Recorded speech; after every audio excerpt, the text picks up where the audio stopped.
Alô, galera da área fiscal, vamos embora aqui falar sobre mais um concurso importante aí, o concurso da Cefaz do Tocantins. Se você não me conhece, meu nome é Rafael Barbosa, eu sou auditor fiscal da Cefaz de Pernambuco, né, com muito orgulho, falo muito aí da área fiscal, que é uma área que é fascinante, tem muitas oportunidades, excelente remuneração. E se você está se preparando para ser auditor fiscal, você está no lugar certo. Inscreva-se no canal, ative as notificações e compartilhe esse vídeo aí com a galerinha que está estudando contigo também. Não tenha medo da concorrência não, beleza? Vou começar aqui falando sobre o concurso. Essa é uma monitoria para falar sobre revisões, para que você aprenda a revisar, porque esse é um dos grandes gargalos da preparação.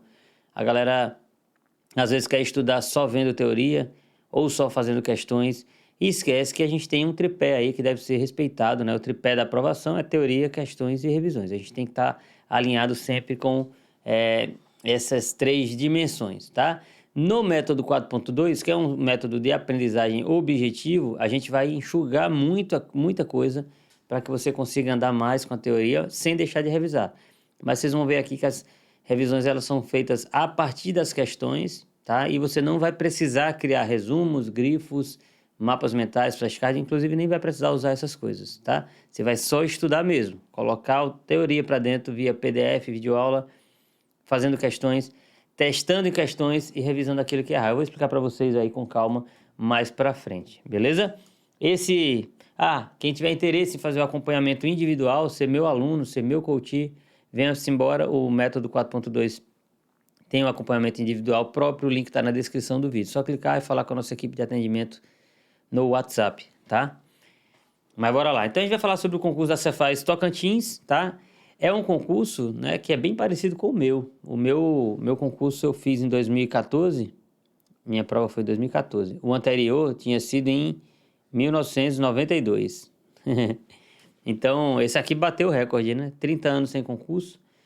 E a gente precisa urgentemente aí de uma seleção lá, tendo em vista os 800 cargos vagos que tem no órgão atualmente, tá?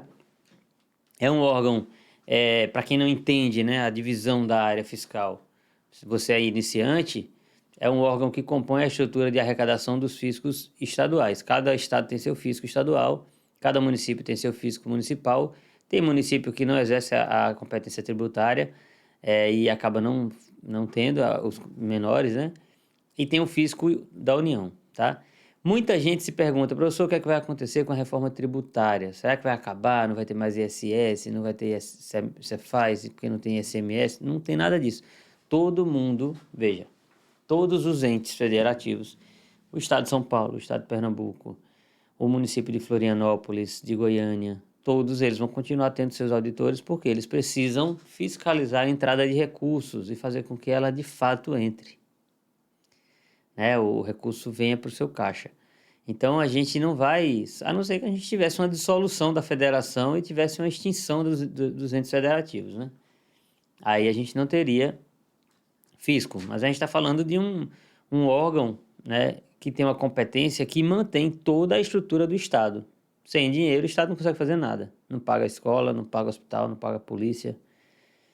Então, esqueçam isso. A reforma tributária ela vem para mudar a sistemática de arrecadação, mas o auditor ele não vive e ele não existe em função da sistemática atual de arrecadação. O sistema não gerou a necessidade do auditor. O auditor fiscal ele existe desde a época da Bíblia, então sempre vai ter quem tenha que fiscalizar. Por quê? Porque o contribuinte não quer pagar voluntariamente, tá bom? Mas vamos lá. Então, acalme os ânimos aí em relação à reforma tributária, que isso aí não vai afetar a vida da gente, não. Então a gente está com um concurso aqui sem previsão. Pô, professor, mas você vai fazer uma live, todos os cursinhos só fazem quando tem edital na praça e não sei o que e tal. Eu gosto de trabalhar pés no chão, preparação de longo prazo, médio e longo prazo. Então, por quê? Porque eu gosto de fazer com que o meu aluno torne a aprovação inevitável, certo? Meu aluno vai tornar a aprovação dele inevitável estudando dessa forma. É por isso que eu faço assim. Beleza? Sem banca, vagas a definir, salário a gente sabe muito bem quanto é que ganha. Para vocês terem ideia, hoje a gente tem 839 cargos vagos distribuídos aí em todas as 4 classes do auditor fiscal de rendas da Cefaz do Tocantins. Olha a remuneração. O padrão inicial aqui da classe 1 vai de 17.417, isso é vencimento básico, tá, gente? A 24 mil. Na classe 4, vai de 19 a 28. Vejam, isso aqui é fixo. Tem ainda o variável. É como eu sempre falo. É a parte fixa e variável. Então, se você acha isso aqui bom, é porque você ainda não somou com a parte variável. E aí a gente consegue chegar num rendimento total aí de 51 mil reais, por exemplo. Estou dando um exemplo aqui de um auditor fiscal da Cefaz do Tocantins, tá? Então, vocês vão percebendo ao longo do tempo aí, vendo as monitorias aqui que eu gravo para vocês, que os fiscos estaduais, né, que são os que têm a maior remuneração, os fiscos mais bem remunerados são os estaduais. Aí depois vem alguns municipais, Receita Federal, tá? Então, digamos que a gente tem aí até chegar na Receita Federal, que todo mundo acha que é a que paga melhor, deve ter no Brasil, uns 20 a 30 fiscos que pagam mais do que pegando Cefaz e ISS. Tem muito ISS, como o exemplo de Recife, que paga bem mais do que a Receita Federal. O inicial no Recife é o final da Receita Federal. Os requisitos, né? Para ingresso no cargo de auditor fiscal é necessário possuir diploma de nível superior, devidamente registrado em ciências contábeis, direito, administração de empresas ou públicas, né? Ciências econômicas, ciências da computação, sistema de informação reconhecidos pelo MEC, tá? Na primeira classe, a gente tem, como atribuição, praticar todos os atos de tributação, arrecadação e fiscalização de obrigação tributária estadual, inclusive a constituição do crédito, fiscalizar mercadorias em trânsito ou estabelecimentos irregulares perante o cadastro de contribuintes, inclusive a constituição do crédito, praticar os demais atos, etc. A segunda classe, praticar todos os atos de atribuição e fiscalização tributária, inclusive a constituição de crédito, da primeira, e fiscalizar mercadorias em trânsito ou em estabelecimentos irregulares, enfim. Executar tarefas de ouvidoria, vai acrescentando, né? Praticar os demais atos inerentes à administração tributária. O terceira classe, aí tem todas essas atribuições, do 1 e do 2. Emitir parecer em processo administrativo e tributário, então vai aumentando aqui a complexidade. Executar tarefas de corregedoria e ouvidoria, tá? E o 4, praticar todos que a gente viu ali, exercer representação fazendária e julgar processos no CAT, que é o contencioso, realizar tarefas da corregedoria e praticar os demais atos. Então, a gente vai aumentando aí os dados, as atribuições, as tarefas complexas dentro das atribuições do cargo. Galera, toda vez eu peço para vocês darem like, é para toda vez. Entrou no vídeo aqui, dá o like, é muito importante. O YouTube, ele entende esse like como algo muito positivo e distribui para mais pessoas. Então eu peço encarecidamente que vocês deixem um like de vocês. E aí vocês vão compartilhar o link, né, também para ajudar. Vocês vão copiar agora o link dessa live e vão copiar e vão colar lá naquele grupo de WhatsApp, o canal do Telegram que vocês participam. Aí vocês vão fazer o seguinte, para ajudar aqui o professor. Cola no grupo e bota uma frase assim, ó, você não imagina o que ele falou nesse vídeo, e vai-se embora. Muita gente vai entrar aí e vai ver nosso conteúdo, tá bom? E eu agradeço, né? A gente está aqui o tempo inteiro falando. Eu fui muito liso, gente. Eu sou um concurseiro, hoje eu sou auditor fiscal, ganho bem pra caramba, moro num lugar legal, tenho um carro legal, meus filhos estudam em escola boa. Enfim, eu tenho uma vida que, se não fosse estudo para concurso público, eu não teria, tá? Então, quando eu falo em independência financeira, quando eu falo em ser independente mesmo, eu estou falando disso. Ser independente para mim, ser independente, né, já que a gente está no dia da independência, ser independente é você poder pagar as suas próprias contas, né? Pagar seu aluguel, pagar sua alimentação, seu plano de saúde, dar uma condição boa para sua família, tá?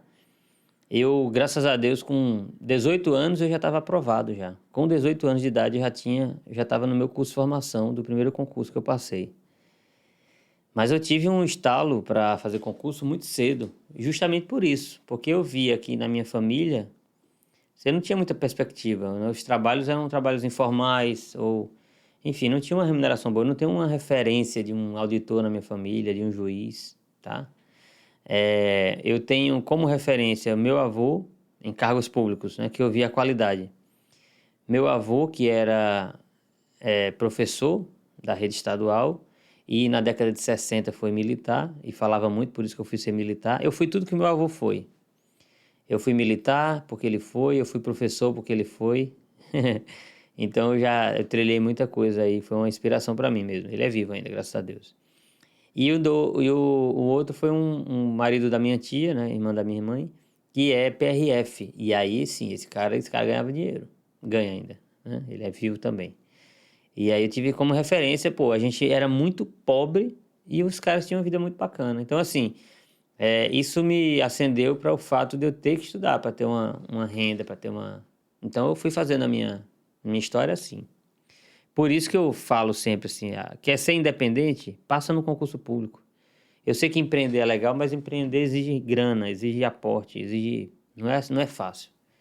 E não, você passa no concurso público, você consegue uma renda com nível médio, que um cara que tem 500 mil para investir no empreendedorismo não tira. Entendeu? Você estudando 2 anos, porque para tirar dinheiro no empreendedorismo, você vai ter que trabalhar 2, 3 anos também. Porque os primeiros anos você só trabalha de graça. Ninguém começa ganhando em lugar nenhum. Mesma coisa.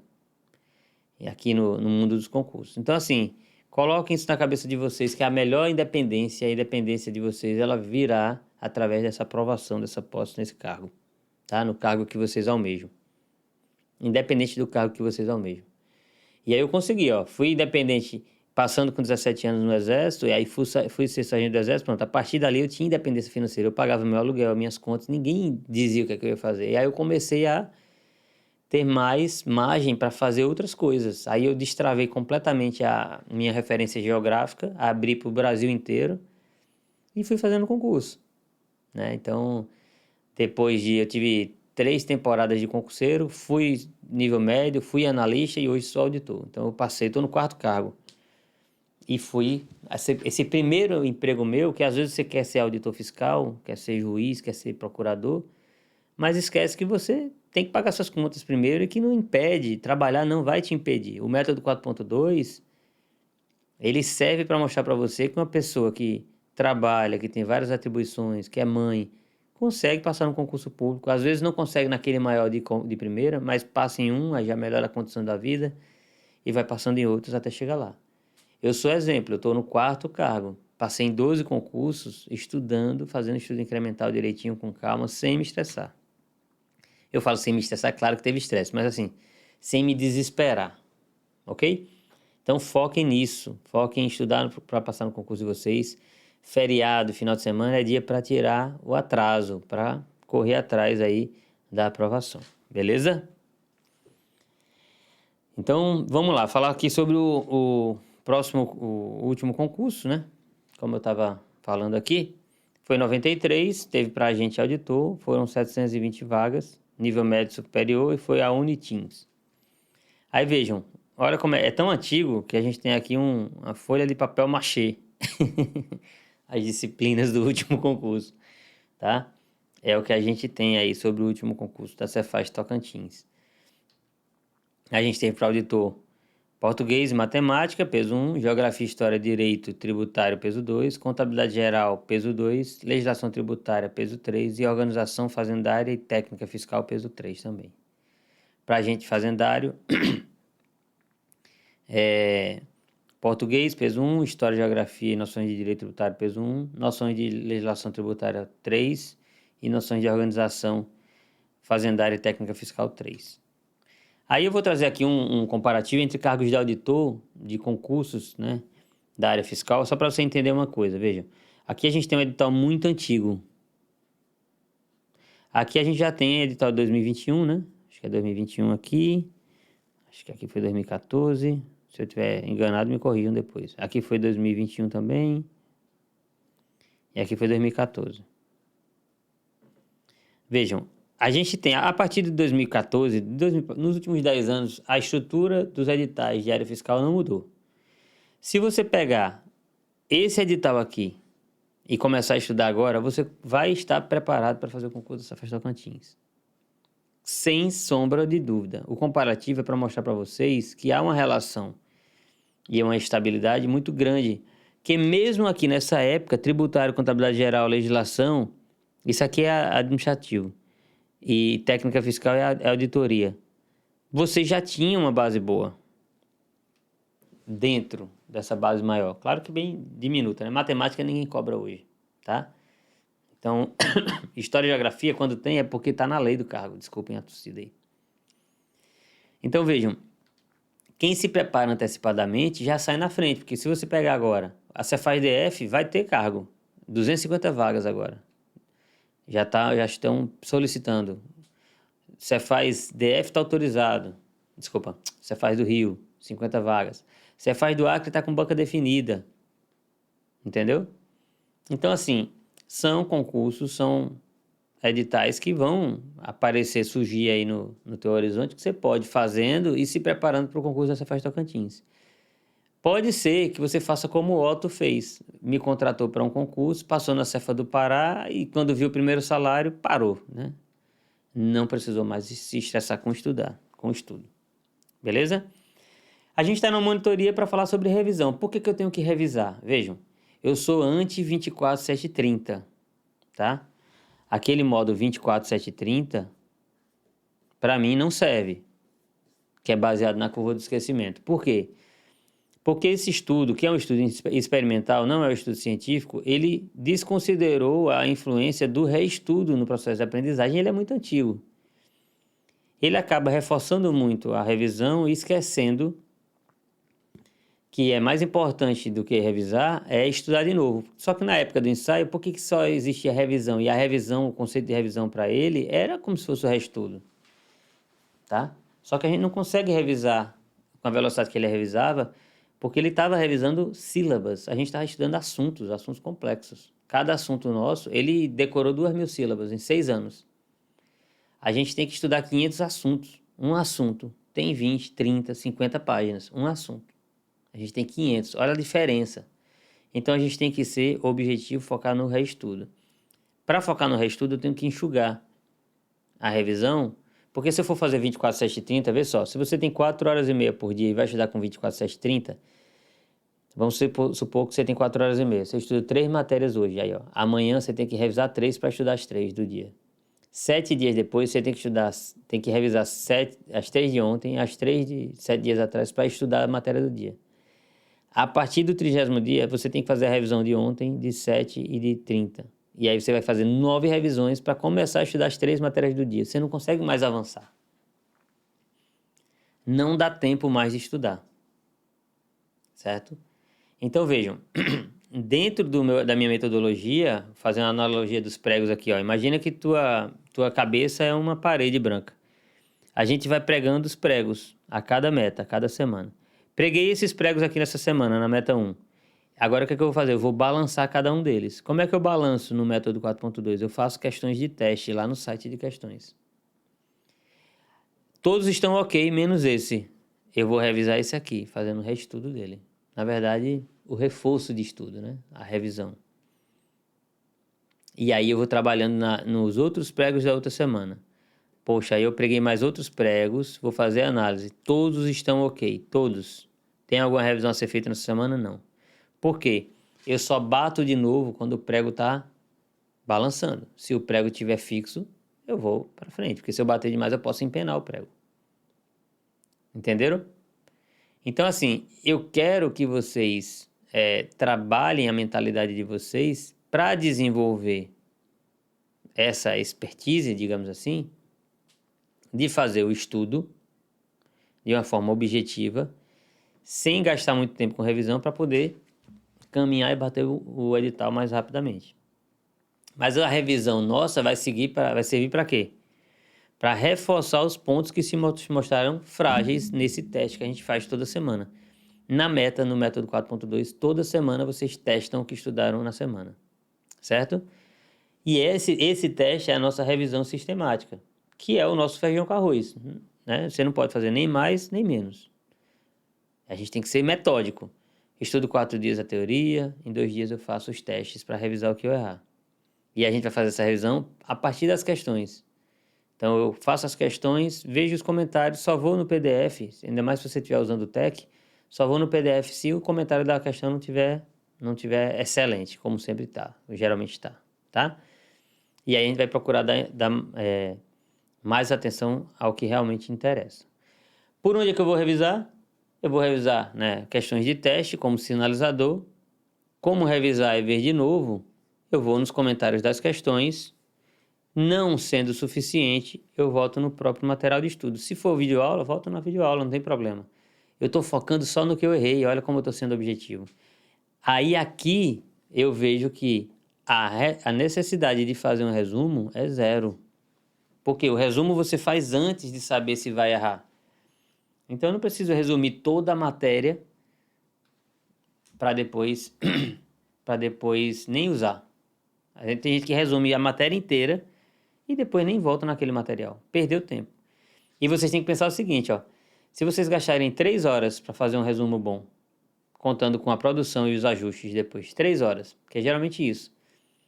São 500 assuntos teu edital, às vezes 600. Tu vai passar 1.500 a 1.800 horas fazendo resumo. Dá mais de um ano de estudo. Já pensou? Mais de um ano de estudo. Eu passei em 5 concursos de auditor em 15 meses. Se eu fosse resumir, eu ia perder quanto tempo de salário aí? Porque eu passei antes, né? Olha quanto tempo de salário que eu poderia ter perdido. Vamos colocar em dinheiro, assim que dói mais no bolso. Então, quando quem faz resumo, geralmente deixa para ganhar depois, né? Aí não acho isso interessante. Tem a revisão de véspera, que a gente faz dias antes da prova, que não se confunde com o aulão de véspera, que é muito importante que vocês façam, já que a gente está falando de revisão. E a gente vai fazer isso em todas as disciplinas, indistintamente, desde que tenha batido elas. As que a gente não bateu, a gente não vai fazer, tá bom?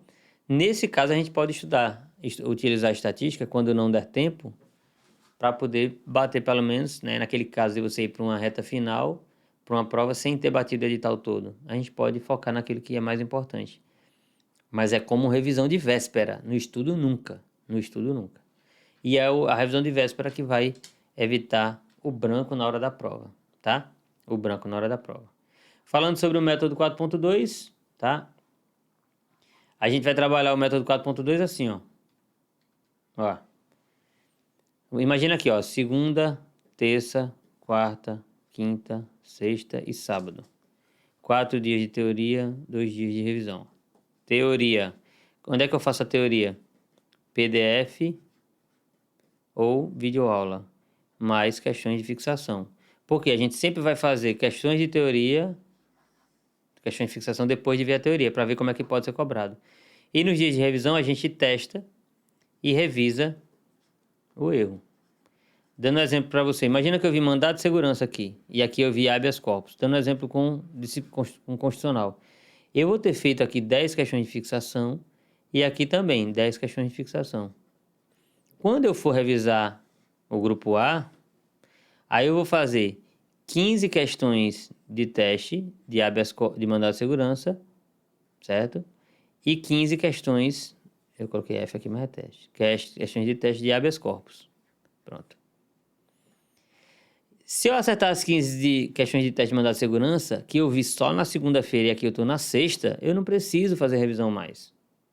Vejam que eu vou ganhar tempo porque eu estou testando antes.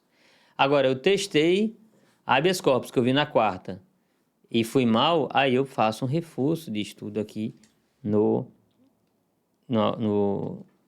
assunto habeas corpus. É assim que a gente vai conseguir melhorar a nossa base e a gente vai conseguir chegar à competitividade.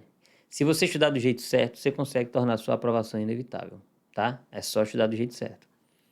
O que é que você vai precisar para ser aprovado aí no concurso de auditor? Uma assinatura ilimitada, um site de questões e só. O resto é você estudar com constância, fazer o seu dever de casa bem feito, beleza? Se você precisar de ajuda, eu vou te ajudar a ser auditor fiscal, vou fazer com que você seja o que eu sou, né? Muito feliz no meu cargo, com a minha atribuição, minha competência técnica, que é muito legal, fiscalizar tributos, e, enfim, é muito legal. Hoje eu trabalho no contencioso administrativo. Vocês vão gostar pra caramba, tá? Se você quiser ajuda, né, venha-se embora pro meu acompanhamento individual. Ele é responsivo, ele é individual de verdade, tá? Por que é individual de verdade? Porque você faz uma meta comigo, a meta 2 ela vai ser alterada em função da meta 1, a meta 3 em função da meta 2, e assim a gente vai seguir batendo edital. Isso é que torna ele individual. Eu não faço tarefas para você e pronto. E aí, porque tem gente que é assim, né? Trabalha com essas tarefas, o aluno cumprindo ou não, não vai acontecer nada, não vai mudar nada. Não, aqui não. Aqui o aluno me diz o que fez em cada meta e eu vou alterando o acompanhamento. Foco no resultado, a gente vai trabalhar para desenvolver autonomia e autodidatismo e focar sempre na autorresponsabilização. Beleza? Quem quiser me ajuda, quem quiser ser meu aluno, venha-se embora, o WhatsApp é esse aqui, ó, 81998387454. Esse é o WhatsApp do programa de coaching, tá? Grande abraço, fiquem com Deus e se embora estudar. Estudem, que vale muito a pena, viu? Vocês nunca vão se arrepender do tempo que vocês se dedicaram aí aos estudos. Abraço.